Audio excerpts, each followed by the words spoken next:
Welcome back to Lunch at the Markets. We want to thank those that went out to Anbu restaurants yesterday for the Make-A-Wish Foundation charity event, as we brought in over $600 in one night for Make-A-Wish Foundation. So far today, we don't have much of anything to look at. Our game plan so far this year has been to capture some of those gains from last year and wait for a market direction. By mid-March or so, we think a lot of the dust will have settled and we can get a more specific game plan. Sector-wise, we continue to like energy and materials.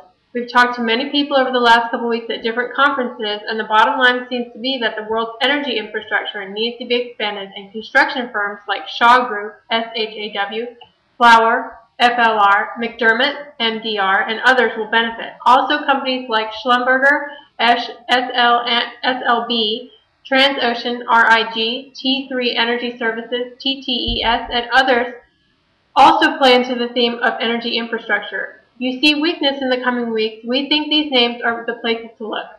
We're already long many of these names like TTES, SLB, FLR, and MDR. We'll be looking to overweight the energy and materials names either in the next several weeks through March, or if we see a weak summer, which we sometimes get with lower volumes. We remain committed to the energy theme. We're also a fan of both frontier and emerging markets. After talking with John Connor, who runs the Third Millennium Russia Fund, we do believe there's quite a bit of growth left in Russia. Also, a conversation with Kevin Daly, a portfolio manager in emerging markets over at Aberdeen in London. The growth in Latin America is real and sustainable. There are ETFs for both countries, and we like is a good way to get simple diversification that will help you participate in the growth in the particular country and region. Tim Seymour has pointed out Vimpel Communications, symbol VIP, several times on Fast Money. We have done the work on Cosan Limited, Vale, Banco Bradesco in Brazil. These continue to be longer-term themes that we like and will continue to own as we trade around these core positions. China Unicom announced today that they are the number one position for the Nigerian old wireline phone company Nitel. We believe that this is really about getting into African markets as a cell phone carrier rather than it is about owning wireline. Although we wouldn't rule out the use of the company's infrastructure to disseminate broadband internet around Nigeria and further out into Africa. CHU continues to trade right around $11.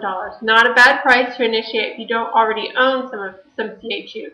Seeing them pick up property outside China is encouraging, and we think they're truly focused on growth. So take a look at CHU after their $2.5 billion bid for Nitel. As an added bonus, the government owns the company now and will use the money from the sale to pay off the company's debt, including back wages for employees. This should help on a more macro level for Nigeria as well and create more jobs in the country as CHU builds out the acquisition. CHU gets into the African market without having to take on the debt of the company, which is not a bad deal. Thanks for tuning in again. We want to say thank you one more time for those who supported Make-A-Wish. Don't forget to visit the YouTube channel for lots of great videos, including the one where GLTC takes the blowtorch to Brad's hand, and a good bit of the fight between Aubrey McClendon and Jim Rogers at last week's Energy Conference. Have a great day, and we'll see you tomorrow.